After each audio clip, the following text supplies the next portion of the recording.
शिवाय गुरवे सच्चिदानन्दमूर्तये निष्प्रपञ्चाय शान्ताय निरालम्बाय तेजसे। हरिओम प्रभु जी। आज के इस प्रश्न परिषद में आप सबका स्वागत है। आज का प्रश्न भावनगर से नगिनदास पिठवा जी का है। उन्होंने पूछा है, तितिक्षा और समता में क्या फ़र्क है?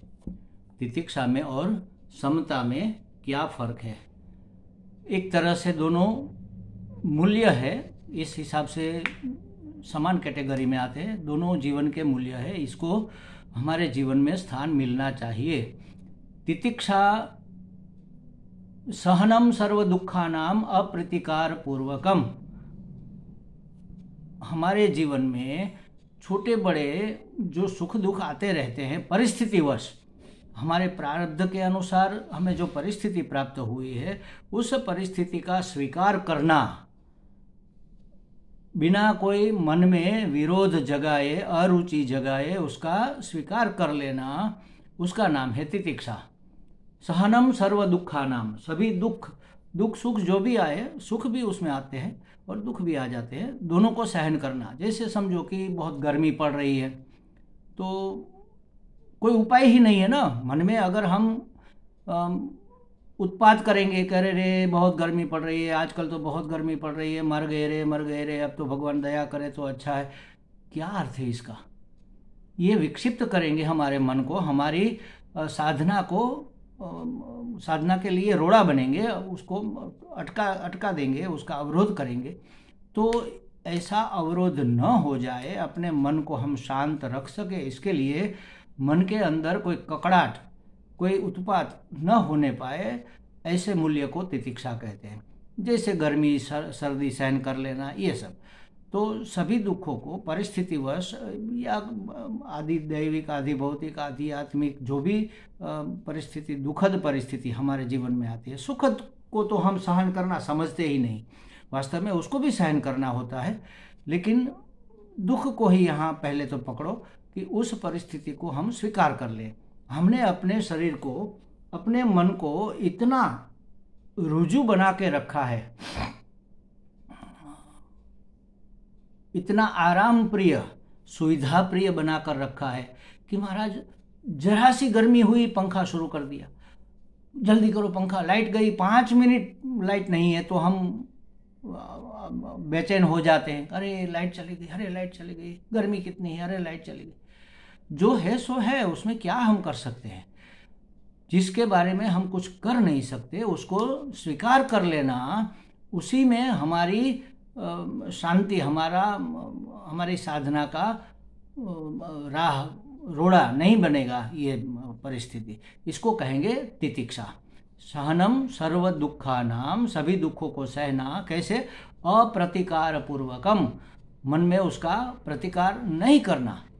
इसका अर्थ ये नहीं है कि आग जल रही है तो हम उसके अंदर से गुजर जाएंगे, सामने से हम उसको स्वीकार करने की बात नहीं है। लेकिन जो आ पड़ी है परिस्थिति, उस परिस्थिति को स्वीकार कर लेना। जो है, जहाँ है, जैसा है, ठीक है, अच्छा है, चलो कोई बात नहीं। बस ऐसे मन को विक्षिप्त नहीं होने देना, परिस्थिति को स्वीकार कर लेना, इसका नाम है तितिक्षा। ये करने की बात है, जबकि समता में होने की बात है। तितिक्षा करनी होती है, ये हमारा पुरुषार्थ है, और समता हमारे अपुरुषार्थ को निवारण करना है। समता माने क्या? हर्षामर्ष, राग द्वेष, हर्ष शोक, राग द्वेष, ऐसी परिस्थिति में हम किसी एक पक्ष में गिर जाते हैं। ऐसा नहीं कि हम राग में ही गिरते हैं, हम द्वेष में भी गिरते हैं, जिसको हम दुश्मन मानते हैं। हमारे सुख के संपादन में जिसको हम अवरोध रूप मानते हैं, उसको हम अपना दुश्मन समझते हैं, उसके प्रति हमारा द्वेष होता है। तो द्वेष को भी हम स्वीकार करते हैं ना, तो द्वेष के पक्ष में चले जाते हैं, उसकी ओर पक्षपात कर लेते हैं। तो राग और द्वेष से मुक्त, विनिर्मुक्त रहना, हर्ष और शोक में एक समान स्थिति रहना। एक समान स्थिति, समता का मतलब क्या है? मन हमारा अंतःकरण प्रसन्न रहे, शांत रहे, बस किसी भी परिस्थिति में हमारे मन की प्रसन्नता टूटने न पाए, हमारी शांति विक्षिप्त न होने पाए, हमारी शांति मिटने न पाए, हमारा आनंद अखंड बना रहे किसी भी परिस्थिति में, उसको कहेंगे समता। अपने आप को वास्तव में जो हम है, हम शुद्ध बुद्ध मुक्त अखंड एक रस आनंद स्वरूप है।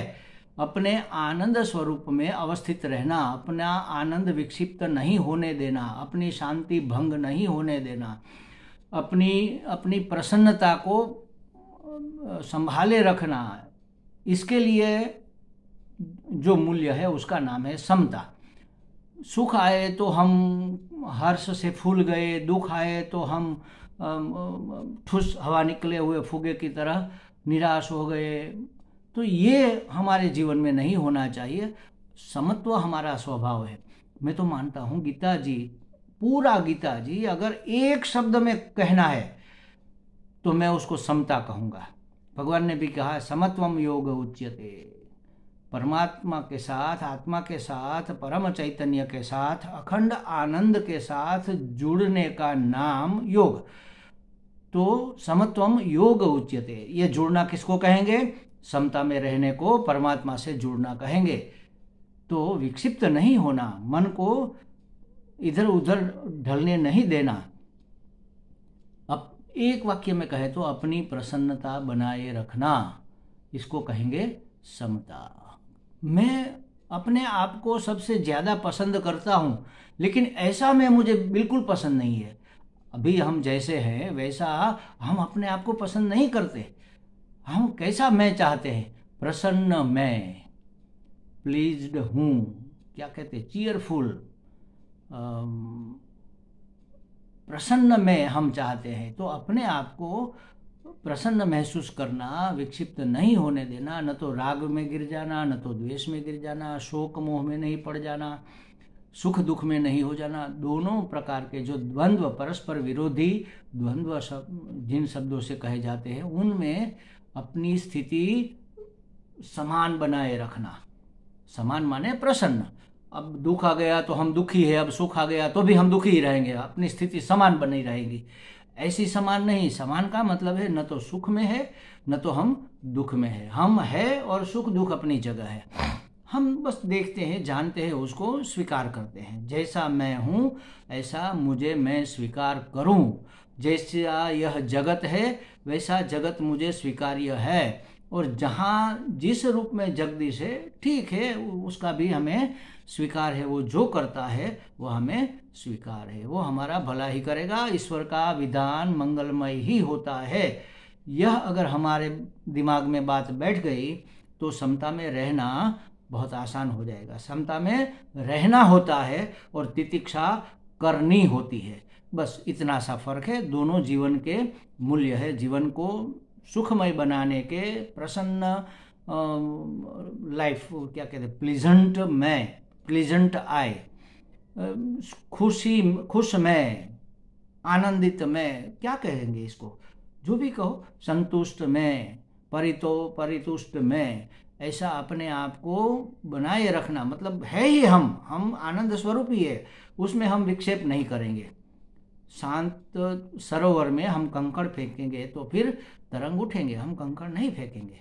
बस न तो इधर झुकेंगे न तो उधर झुकेंगे, इसको कहेंगे समता। अपनी समता बनी रहे और तितिक्षा हम बनाए रखें। इसके लिए जो करना होता है उसी का नाम है साधना। हमें लगता है नगेंद्र जी को कुछ स्पष्टता हो गई होगी। हरि ओम।